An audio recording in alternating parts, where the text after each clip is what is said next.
Hey, everybody. Welcome back to the Nude and Lude podcast. I'm Joanna Derrick. I'm Julie Cole. This is number 13 Ooh, for us. 13. Yes, and it is November 30th of the year 2022. And Bum, bum, bum. I feel like there should be some background music. Like, do we need to have the thing scrolling, telling the background story? Yes. I've been, Julia has literally watched every episode, every Star Wars movie in the last 2 weeks. Every single one of them. Mm-hmm. Like the old ones, old school All ones? of them. Or just all every of them? single one of them. All 11 of them with the, 2 additionals. Yeah. Mm-hmm. Like Rogue One and the other one. Yeah. The Han Solo, movie. Mm-hmm. Those are good. Yeah, she's so now Jenna can tell you everything about Harry Potter and Julia can tell you everything about Star Wars. Fan-fucking-tastic. Yeah. Anyway. So welcome. Where Julie and I literally, when we sat down, had not talked 1 second about what we're going to talk about today. We're going off the rip today. We are, yeah. So I'm thinking it's just going to be like a little chit chat kind of deal. But Scott, our producer, had the idea of talking about the holidays because it's the holidays. We just had Thanksgiving, Christmas is coming up, and for most people I know, the holidays can be challenging. Sure. Yeah, and so we're going to talk today about just kind of how we have navigated and are navigating. Yeah. Also. Yeah. But first, Joanna's got. Our producer asked her to tell me this live on the podcast because he just wants to entertain himself today. Yes. So this cord. this is serious, y'all. Serious. First of all, today is November 30th, like I mentioned. Today is Mike Derrick's 46th birthday in heaven. Yes. Happy birthday, Mike. Yes. Yeah. And, it's very different feeling this year. Yeah. I have traditionally, over the past 5 years, felt very, very heavy leading up to this day and definitely on this day. And it is raining like cats and dogs. It is dreary outside. It is his birthday, and I feel okay. Yeah. Yeah. Did you done some really good grief work in the last couple of months? I have. We didn't realize we were opening up a bloodletting for you when we did the story on here, but it really did open a bloodletting for you. Yeah. Just kind of. It sure did. Yeah. There was some purging going on. Yeah. For sure. Yeah. So there's that. Yesterday, so I am notoriously known as a career jumper. Career hopper. Yes. So let me preface this by saying right before we get on, she's like, I can't wait to tell you about my new career. Yeah. I'm like giving her the face like, Because Julie has seen all the different iterations of my career. I know what Joanna's calling is too. She just won't lean into it. What is it? Well, hold on. What is it? Coaching. Oh, yeah. Okay. So here we go. Yeah. This is coaching of a very strange sort. Okay. Okay, so there are doulas out there that, help mama and baby. I had a doula. Mm-hmm. Yes, I did too with 3 of my babies. Did you know that there are death doulas? Oh. Yeah, that would make sense. Yeah. Mm-hmm. People who help usher people as they cross over. Yes. Mm-hmm. And help the family. Yes. Yeah, but I mean, it really would be like a grief work practitioner in some ways too. Yes. Mm-hmm. And so I'm looking into that. Yeah. Being a death doula. Yeah. I told Mary Jordan yesterday when we were talking about it, my oldest, I said, when people ask you, what does your mom do? She's the angel of death. But no, so I was talking to my But you're taking control of it this time. Yes, and not letting it just happen. Yeah. So I was talking to a friend. Only a joke you and I could make, and probably one we normally wouldn't make on the air together. It's all right. I was talking to my friend Becky yesterday, and the conversation started as a conversation about where I'm currently working out because I was looking for a new place. Yeah. And she said, I was talking to another friend of mine this weekend and asking her where she's working out now because, I knew you were looking for somewhere new. And she's like, she works out at CrossFit, though I know you're not interested in that because, my body's just not interested in that. Yeah. And she said, but she was telling me about this really interesting guy. And Becky's very, different than I am externally. Yeah. Like, well, some ways not. But anyway, she was telling me about this man. She's like, oh my, yeah, he's evidently really tatted up and everything. And he dresses his cats up in clothing, but he's a death doula also. And I was like, what did you just say? A what? She said a death doula. I was like, oh, I need to know everything about this right now. And so I started Googling it. And one of the prompts in Google, because when you search something, how it'll come up with that list of like already asked questions, like what is in a death doula's bag? So like absolutely click on this. And it was like, essential oils, spiritual readings, a foot bath, stuff like that. So it sounds like it's comforting people. It's just comforting. Yes. Yes. Palliative care. Yes. And I remember when Mike was dying, I thought to myself, there's got to be someone out there that like does this type of thing. I didn't realize I was thinking, about a death doula, but like someone that just comes and sits with and helps manage whatever comes up. Right. And it's different than even like the nursing staff that might normally be there to administer meds or do that kind of stuff. Yes. Right. And so it's the care that actually offers comfort as the person. Yeah. You know what? Also, too, a lot of people at their time of death, if there's something they haven't gotten off their chest, a lot of times they grab the first person they see. And that would also be part of that role. I mean, I think about, I can remember when my grandmother was dying, and the PICU nurse was like, she came out, my grandmother said, I need everybody to leave. Yes. And and then just dropped some stuff on the PICU nurse, and she came out and she said, this is completely normal. This happens to us a lot when people realize that they're, and it was crazy because my grandmother was fully cognizant and like she had been hospitalized, but and then she went to sleep. Yeah. I mean, like literally, and then she came back in, told my mom, okay, this bill I owe, this is here, this needs to be taken care of, like kind of like sorted out her last affairs. I mean, even at 84, she was cognitively all there. Yeah. She knew exactly what bills were due, how much was due, what account she wanted them paid out of. She went to sleep and never woke back up. Yep. Like, it was like she knew. Business handled. Yeah. I can move on now. So I use that memory and I think about how like, right?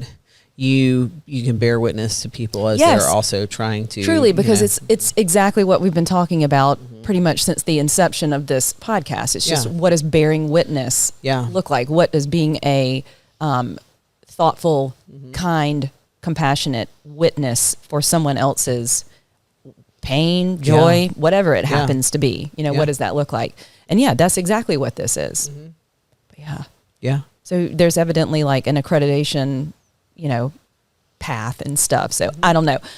I texted April last night and was like, what do you know about this? And she said she works with them all the time. Oh, and so she's getting me in touch with somebody. Yeah, that would be good. Yes, because I told her, I don't want to just leap before I look like I do with so many things in my life. I would like to do this very thoughtfully and, as planned out as possible. So death doula.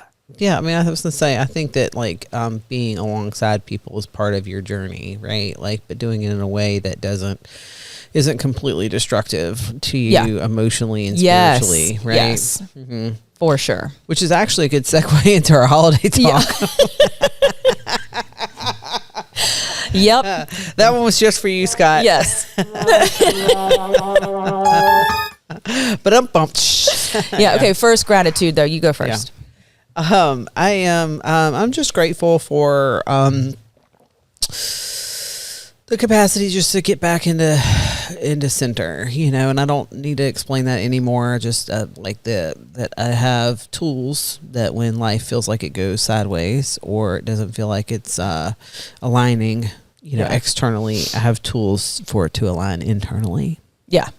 I'm really grateful for that. Yeah. A lot of mine is secondary to being sober and my recovery tools, but you know, I just am really grateful because I was spinning out a little bit and around some stuff, and I just was able to kind of like go, no matter what happens, I have tools to get myself centered, and ultimately that's my task. Yeah. Which also lends to our conversation today. Yes. Yeah.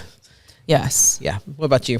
I am grateful for my the resiliency that I am building and have been building for several months now, just to weather the storm. Yeah, you're intentional. Yeah. Well, I was going to say, there's a difference between the resiliency we have because we have no choice. Right. Right. And Scott, I think that's what you were talking about beforehand, right? Like we just have to be resilient because life is just fucking us over. Yeah. Especially when we're children or we have situations where we're completely powerless, right? And then there's the resilience that we choose. Yeah. We get the space in life, which is a privilege. Not everybody gets it. So I want to honor that. Yes. But like building in space in life where you can get centered in yourself so that no matter what, you're finding that in yourself, and your resilience is intentionally cultivated, not created unintentionally. Yeah. Yeah. And I am still shocked every single time that I can have the awareness and wherewithal and resiliency to just sit. Yeah.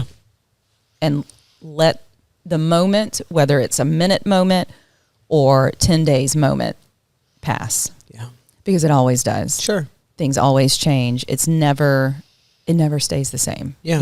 And if I can just remember that and sit and wait. Yeah.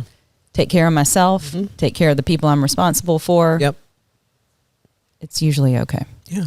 And consider other alternatives. Yeah. And maybe not the way I thought it was going to end up or hoped that it would end up. Yes. Yeah. But it never is forever, that. No, it's definitely not. Well, and that's where intentionally, and I think that's a good segue. If you want me to jump on that? Yeah. Okay. So, intentionally cultivating things for ourselves, like, a lot of the reason why holidays are hard for people is that a lot of times we are in positions where with family, we're willing to, or for the sake of family, I'm going to try to say this gently. I don't know how else to say it. We are put in positions with people that we normally would opt not to have in our lives, which is actually not a bad thing because it gives us a choice. Like when we get the privilege, we get older and we can build in space and we have the choice to build resilience. They are a mirror that allows us to cultivate that process. So there's a gift in it. Yeah. It's still stressful. In a lot of family systems, people don't feel like they're empowered or they have the choice, right? You have to have a pretty strong constitution to step away from the family norms. Yes. And so when I say a lot of courage, and sometimes people are in positions for various reasons why they can't. They have support that they get from the family, either financially, emotionally, help with kids, other things. Yeah. For some people, making that choice is the ultimate choice to completely disconnect from family altogether. And so we talked about ahead of time, like how are all the different ways that people can help themselves. But I think the first thing is if you draw a damn circle around yourself, like you're standing in a hula hoop, that's the first thing you can do. Yeah. Yeah. And you've done that. Yes. Yes, I have. Yep. And specifically, I'm thinking about, I just had a thought and I wanted to write it down. I was talking about drawing the circle around yourself. Yes. Because so much of what we do is we see everybody on the outside and we're almost like, as long as we're dependent on them and how they're doing and the family system, then we're getting tossed about like a sea, like a boat in a storm, right? Yes. And the way we calm the waters is by clearly defining ourselves. Yes. Yeah, for sure. And so I was thinking like, what was I had a really good Thanksgiving this year. It's been one of the best in recent years that I can recall, and it's not like anything was different with anybody else. It's I chose differently this year. Yeah. And whether it was omission or addition, it was different. Right. And so this year it was very, very, very important to me to create that hula hoop in the form of space. Sure. Like literal proximity and space. Yeah. And Colton was in the hula hoop with me because he's 7, so he was there with me. But it was a very intentional cultivation of that space. It was telling also people no, that you cannot come into my space. Yep. And it worked. Yeah. And I was okay. They were okay. They have means and resources and other ways to solve their problems, not like problems, but just, where am I going to stay problems? Yeah.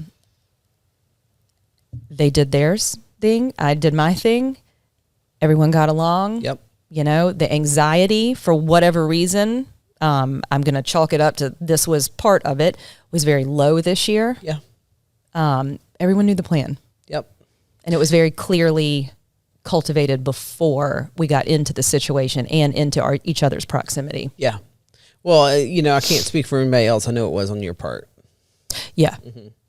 Because we spent some time talking about it. Yes. Mm-hmm. Yes. I went to Yoda, as I do with every thing that I gaslight myself on.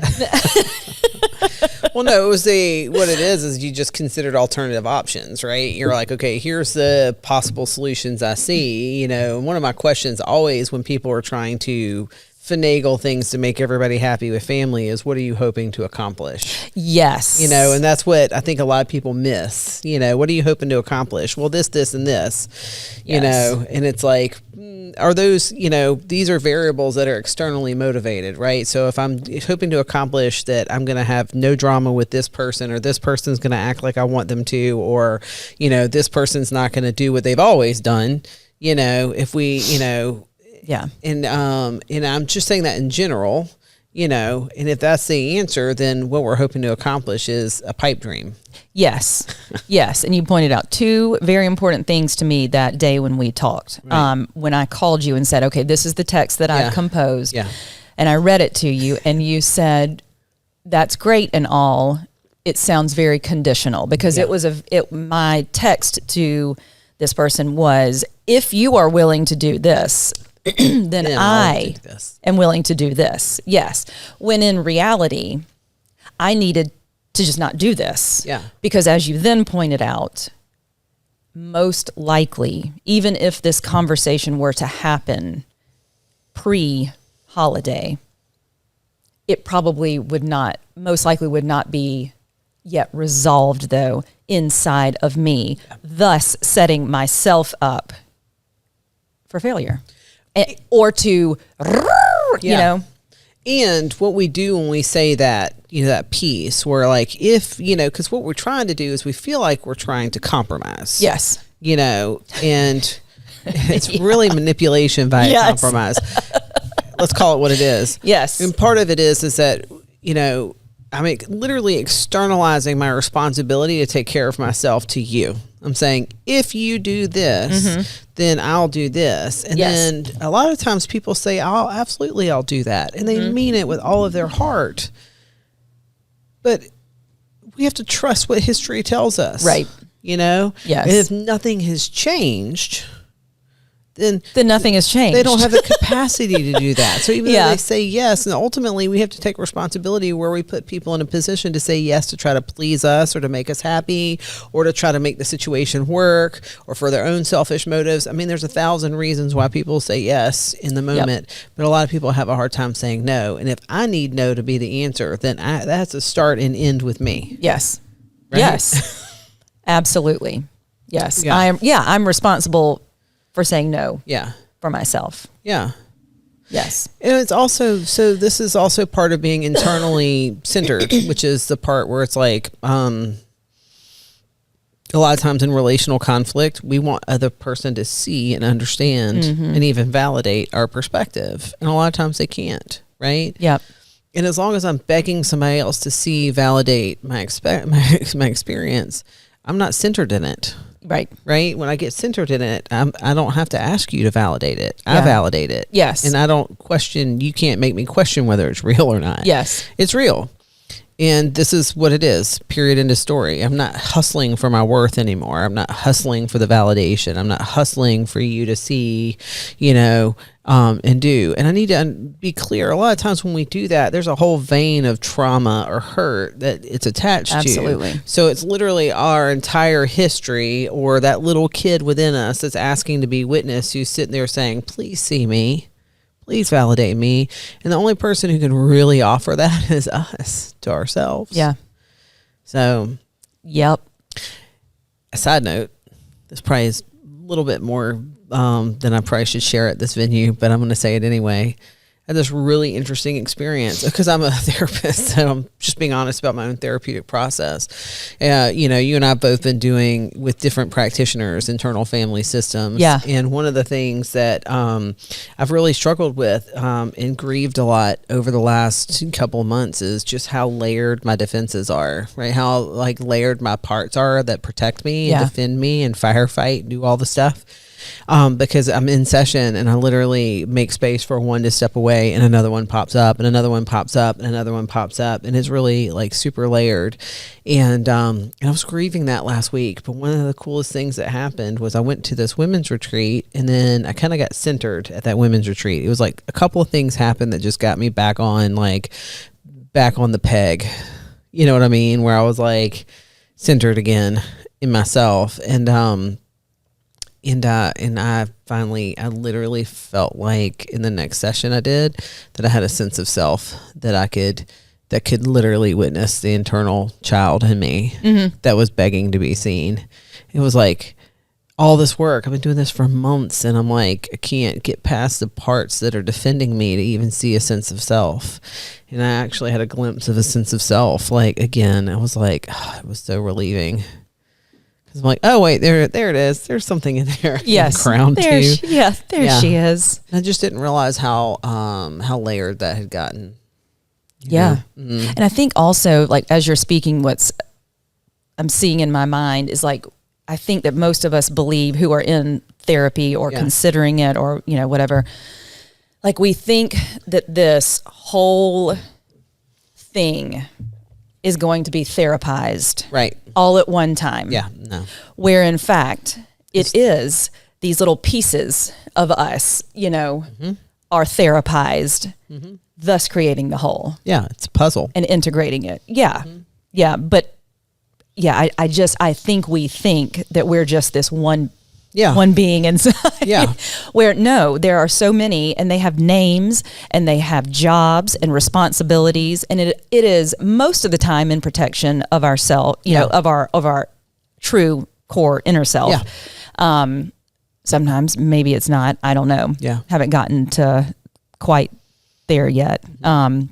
But yeah, mine have names, they have faces. I can see them in my mind's eye, and they work together. They work against each other. It's a whole world inside of there, and they each were created out of some form of necessity, trauma. Yeah. Some sort of trauma. Yeah. Less than ideal situation. Yeah. Which is why, like, being compassionate to those things about ourselves, right? Those protective parts. Like, I don't understand how people transcend it being abusive to themselves, gaslighting themselves, right? Because the truth is you hold it with compassion. Like, that's part of what I had to grieve was like, these defenses, these parts are working so hard to protect me. They've doubled down in recent months because of some conflict that I've had in my life, right? And like, I could very clearly, she asked me, she said, can we create a scenario where this person, like this part steps aside for a minute? And I said, yeah. And she said, what do you see? And I said, I see my 6-year-old self. I just see my 6-year-old self just sitting there. Like, when it all started, like it started before 6, but it really started at 6, and I had a real clear picture of that little kid, and I've been asking, literally everybody I've asked to protect that small child in me my entire life has violated that child. Yeah. And so now it's time for me to stand for that child. Yeah. Yeah. And I do it with compassion and care and love and understanding. I don't do it with, and so that's the piece is like when I get centered in myself in that space, like holding the boundary with people outside of me becomes a natural extension of it. Yeah. Right. Because I'm not trying to convince them to validate it for me anymore. Right. Yeah. My therapist reminds me all the time, like, you're not in front of a judge and jury right now. Yeah. If you feel it, if you think it, it's valid. Then it happened. Yeah. It is. It is true. Right. And I'm glad you brought up that self-compassion. I may have mentioned this before, I don't know, but recently I had an experience with my therapist also where, so I've got these two parts in me. One of them's name is Boney and one of them's name is Silent. And re-ask me, what does Boney what does silent need right now in order to feel safe enough to step away? And, and I said, silent needs Boney to shut the fuck up. And she was like, oh, what? She said, okay, so we're going to lay a little rule down here. And that is that no one gets to talk to each other right in that way. We do not cuss at each other. We do not threaten each other. We do not speak harshly, Maybe you are not at a point right now where you can be compassionate than just if you can be neutral or just, but we don't talk to each other like that. I was like, but I talk to myself all the time like that, but it was a very big realization to me that internal talk is constant. Yeah. Constant. Oh, absolutely. And I don't even realize it. Absolutely. Well, and so it's funny because, but I know this isn't talking, it is like, so all of this is stuff that plays into how we interact with our families and why things can be uncomfortable or comfortable, or why it becomes necessity for us to like finally, do the things we need to do to take care of ourselves in situations and stuff. Part of it is, understanding that over time, like been reading this this book, and one of the things they talked about is the pursuit of our authentic self keeps us sick, because it's this idea that there's this authentic self that we have to find rather than just I like being, that, yeah. And I was like, I really appreciated that, because lately I've been sitting with this idea that like, authenticity is an evolution as I evolve, right? Mm-hmm. So like, there's no, like, there's not true authentic self that I'm going to uncover. Some of that is true, but like, there's a very intentional part of that process that happens. We actually can engineer who we are. Mm-hmm. We can become much of what we want to be by being intentional in that process. And like that's part of therapy. Yeah. Doing therapy is, like being intentionally becoming, and using strategies and skills and things to address the barriers that come up. For me, one of my barriers is the protective parts. I used a lot of binary black and white perspectives to get me through for years. And then I need a whole lot more context and nuance and understanding now from myself and from people around me. But the idea that like there's this true authentic self that I'm going to uncover leaves me powerless over who I become. Yeah. Yeah, it's like finding Jesus. Yeah, it's like behind the couch or something. Yeah. Please ignore the man behind the curtain. Right. Yeah, exactly. Actually, It's crazy. Have you ever heard of our friend? We have a friend who's talks about finding Jesus behind the couch. She was behind the couch protecting her brother as her dad murdered her mom in front of them.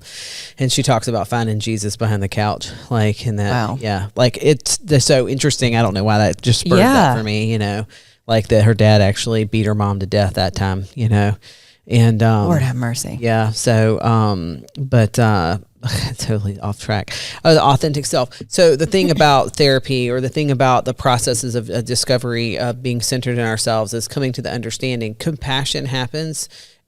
We integrate ourselves when compassion happens. We fracture ourselves when we talk to ourselves like we're pieces of shit.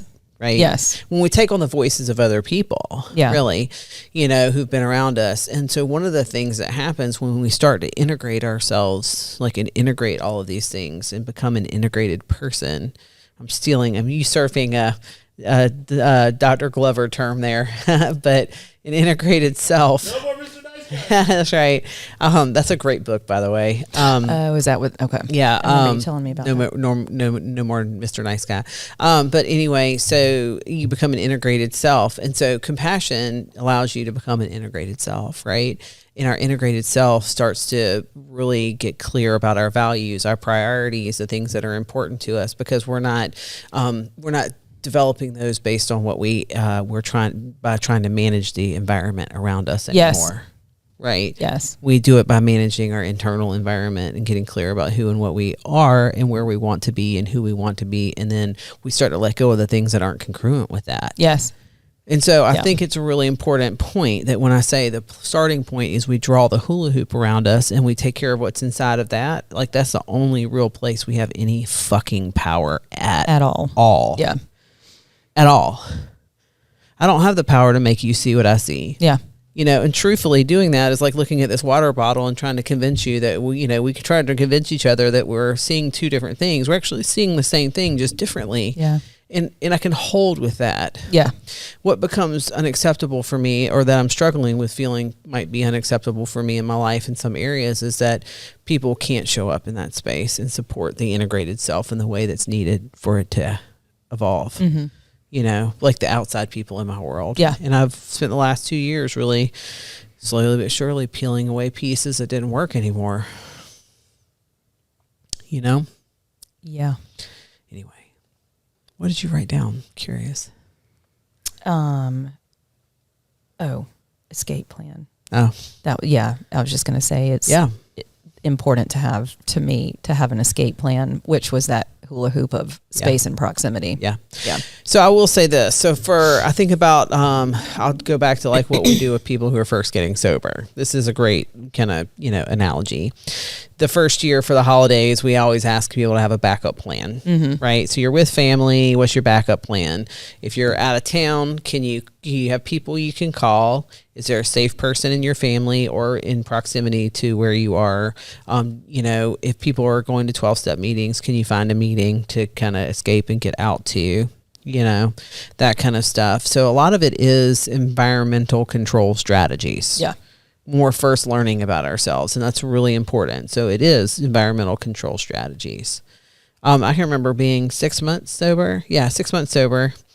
And my dad wanted to be able to just spend the holidays with all of his kids. Back then I was in contact with my brothers and, my brother and my sister and blah, blah, blah, blah, blah. So anyway, my dad rents a house at Lake Lure. And it's the middle of winter in Lake Lure. I mean, it's beautiful. We're on the lake and we can fish and do that kind of stuff. But there's not a whole lot going on in that area. And it's like my sister and all of her husband, all of her kids, my brother and my sister-in-law and my nephew and niece, and then me and my ex and my dad and my stepmom. And all we have is red Solo cups. And I go to pick up what I thought was my Diet Coke. And I took a huge swig of vodka and Diet Coke, right? So from then on, like I had a cup with my name written on it. And here's the thing, like my family, the blessing and the curse of getting sober in my family is everybody's like, good for you. We're not changing everything to make you happy. Yeah. And that actually ended up being a blessing because I ultimately had to take responsibility for myself no matter what. Now, in that situation, my brother at the time was sober. My sister-in-law was sober. My ex and I were both sober together. Yeah. Right? I mean, combined together, we barely had, a couple of years, but we were all there together. So we all literally just went up into my bedroom, at the place we were staying at. We did a meditation and just kind of talked it out together and then kind of put together a game plan to support each other through the rest of the weekend, right? Environmental control strategy. I did not have the internal fortitude or understanding. As time went on, my sobriety, became something that was an internalized part of me. And so now, I just don't, people can drink around me. Alcohol isn't even on my radar. You know what I mean? Yeah. But marijuana and cocaine are. So I don't put myself in positions where people are drinking and smoking, right? Yeah. That's because there's still an environmental control strategy. There's not a place in my world where I want that integrated into my world like it's no big deal. Yeah.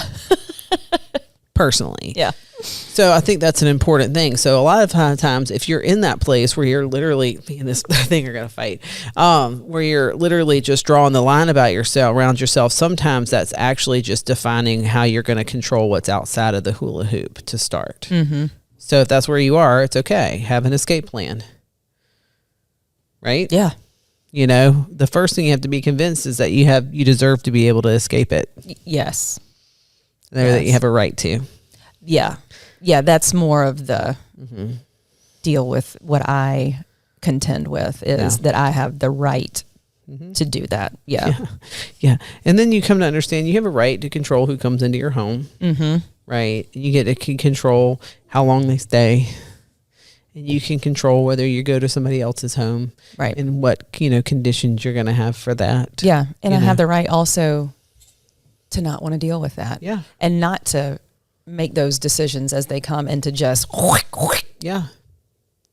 And I will you know? say, that's a level. Like just cutting everything is a level. And then you evolve past that Yeah. and you get more nuance from there. But sometimes just learning to just cut it out is the important part. Yes. Because you don't have the internal fortitude to kind of navigate. Yeah. Yeah. Well, and also the recognition, that has been tested over time with people that this person isn't going to do anything differently. Like I've tried. Yeah. And who's the insane person in that situation? Right. Right. Mm-hmm. Yes. But that recognition that, I'm not going to get anything different from this. Yeah. And so it is time to excise. Makes me think about Mel Robbins has a little podcast. It's I can't remember the name of it, but it's like a quick one and done. I mean, it's literally like 6 or 7 or 8 series. They're like 20 minutes. It's like friendship, boom, finances, boom. And one of the ones she does is toxic people, and she's like, it's funny when somebody feels like somebody's toxic in their life, they sit around and bitch and moan about how toxic they are, but they don't actually talk to them about how toxic they are, right? And she said it's really funny because a lot of times we've all been toxic and sometimes people don't realize they're toxic. And then sometimes people can't tolerate hearing that they're toxic. Yeah. Like until you're willing to have the conversation. She said, but the bigger thing is understanding. The question I always ask when somebody's continually bitching to me about somebody who's toxic is if you're sitting here continually going back and trying to control that situation, who's the toxic one? Yeah. Who's the toxic one? Yeah. Yeah. Right. And I have been that toxic one. Yeah. Yes. In many situations. I think I told in my you, life. Related to a current situation. I'm at a women's retreat. They're talking about the Jaywalker story from the AA Big Book. And did I tell that on here already? Yes, you told it last time. Oh, I did? Okay. Yeah. And it's like, oh, crap, I'm the Jaywalker, but not with drinking. I'm the Jaywalker trying to cross the street and not get hit by a car in an emotional situation where I keep coming back and trying to rework what I'm saying to make them better understand, or to try to set up the way I say it or the time the way I say it, or, and I'm like, oh, wait, no, like that's me hustling for my word. Yeah. Like, walk down a different street. Yes. Or don't cross the street. Yes. Yeah. I know. And that reminds me also of what I wrote down, the last thing I wrote down, and that I am really working hard on right now is continually reminding myself that it's not personal against me. Yes. Which goes into holiday kind of, navigation also. Yeah, it's not personal, and everybody else in this room is dealing with their own pile of stuff, and they have a narrative about me. And they have, yes. So thank you. I always I talk to my kids about this all the time. Like, we go through life with projectors shooting out of our eyeballs, and everything that the projector lands on is seen through what's coming out of my eyeballs, which is in my head, And so, yes, it's kind of like that dress. That is it black and gold, or is it white and gold, And I'm looking at this like, that is clearly white and gold. Right. And my daughter's looking at it saying that is clearly black and gold. And like, am I going to waste my time? Is she going to waste her time trying to convince me of what it doesn't matter. Yeah. I see black, you see white. Yeah. Whatever.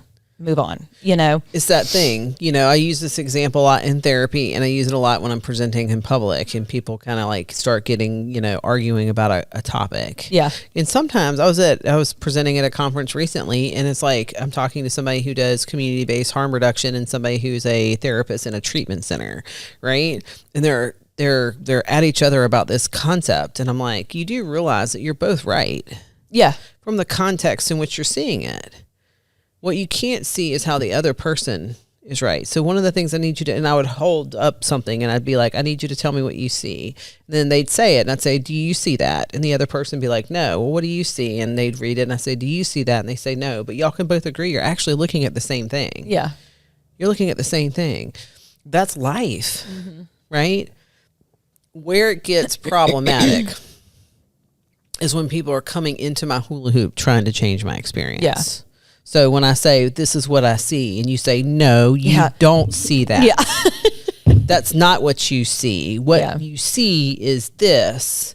Well, then that's... How can you not see that? You know, how can you not? Right. I know you're smart. How can you not? Yeah, right. Yeah. Yeah.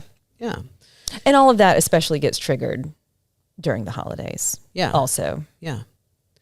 Absolutely. And where do we also do that? Right. So the piece of it is like, and this is a more advanced skill, because some of the times what I have to do is I have to empathize sometimes with the fact that what you're seeing is different from mine, and try to say, okay, this is what their experience looks like.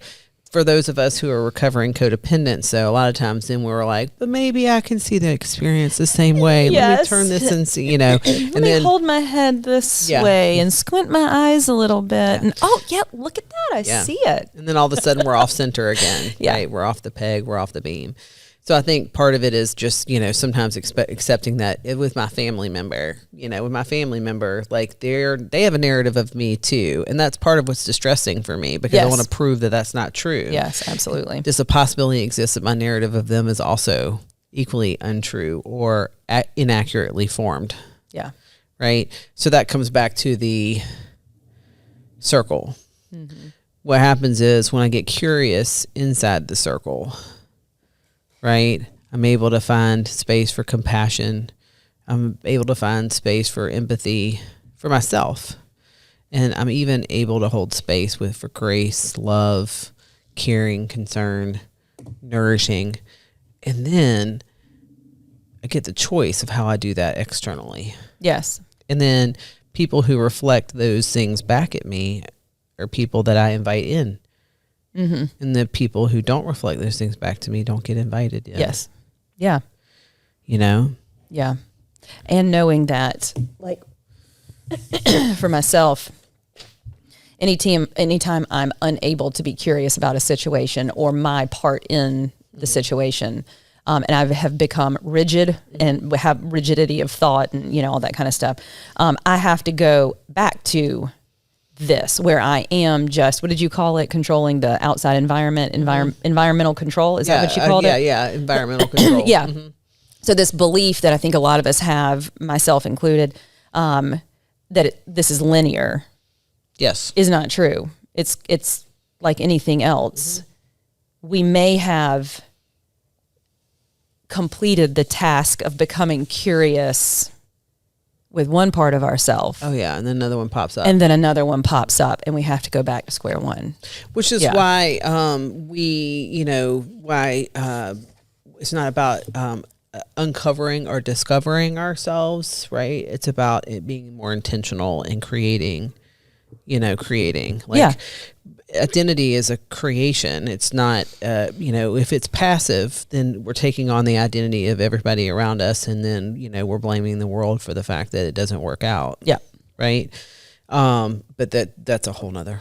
I know. What time is it? Yeah. We probably need to wrap. Oh yeah. We? I gotta go get my hair did.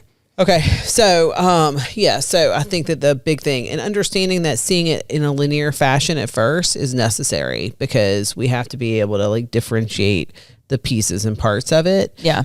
So seeing it in a linear fashion is almost always how we first see it. Yeah. Right.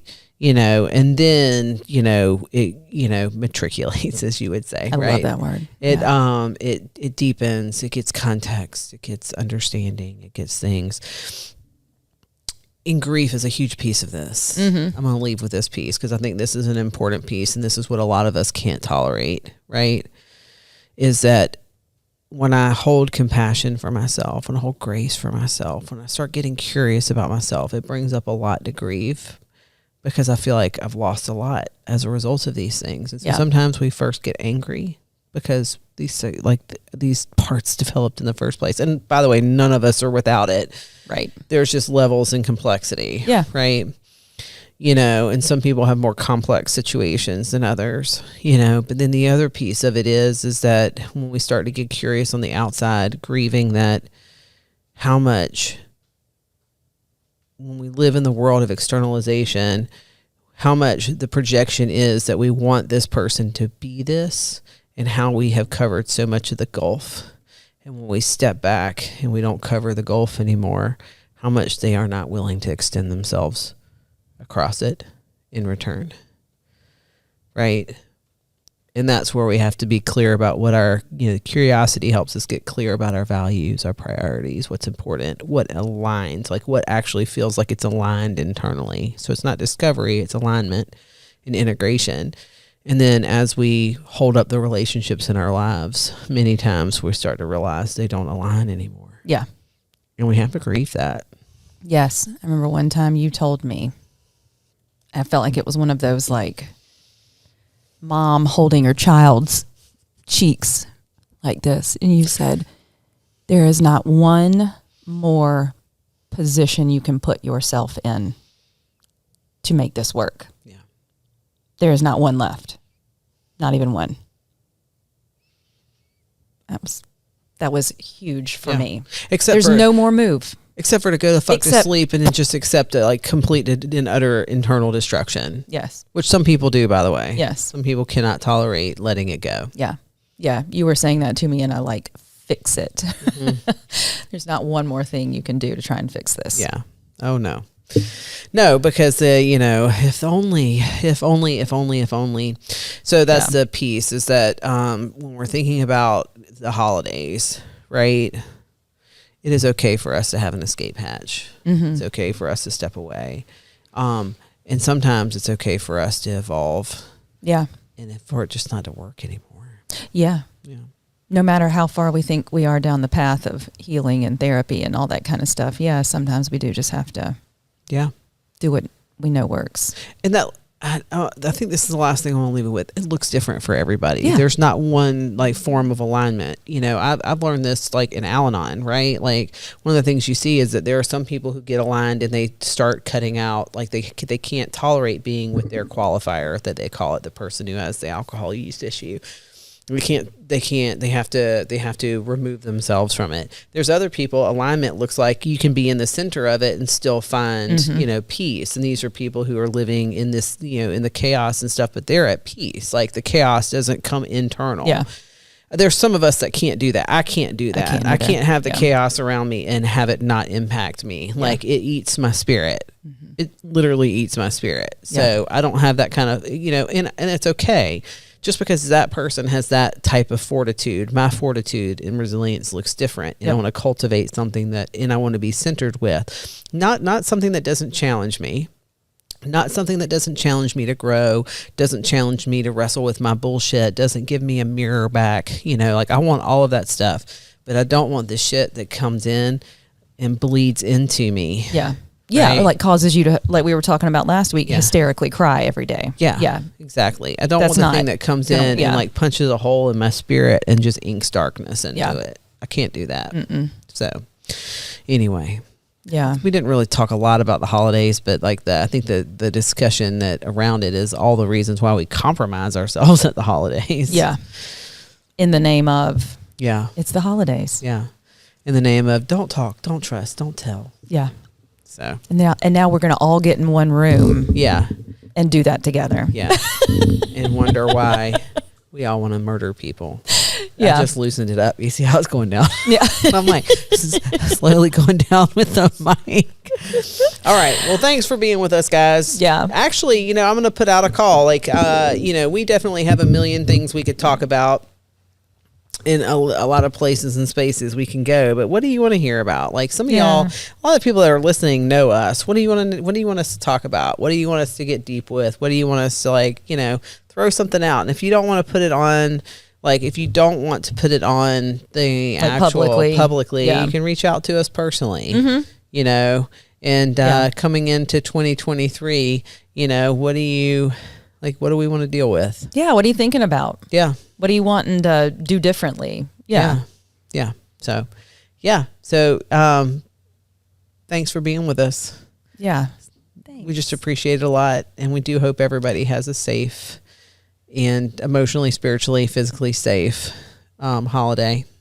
Yeah. And just thanks for listening. You can find us on Facebook. You can watch us on Facebook and YouTube. You can hear us on Instagram. You can hear us on Spotify and Apple Podcasts. And always shout out to our producer, Scott, with Palmetto Moose Productions. Go check him out. And I appreciate your time. Yeah. Yeah. Thanks. And thanks for listening, guys. And we'll be back, mid-December, Yeah. right? Or beginning of January. Or beginning of January, because we're yeah. trying to do this. And the reason I'm saying this, I've had a couple people ask, like, what is the schedule for it? And we're shooting for the first Wednesday of the month. Yeah. Yes, one time a month. Yeah. Yeah. And then generally around the first Wednesday. Right? Yeah, except this month. Why? Because it's already... Oh, no, it is the beginning, yeah. Yeah, so we could do it next I'm already in Wednesday. December. Okay. Yeah, so we're recording this on the 30th, Right, but we right. can release it the first Wednesday of December. Word. Okay? Right. Sound good? Thanks, guys.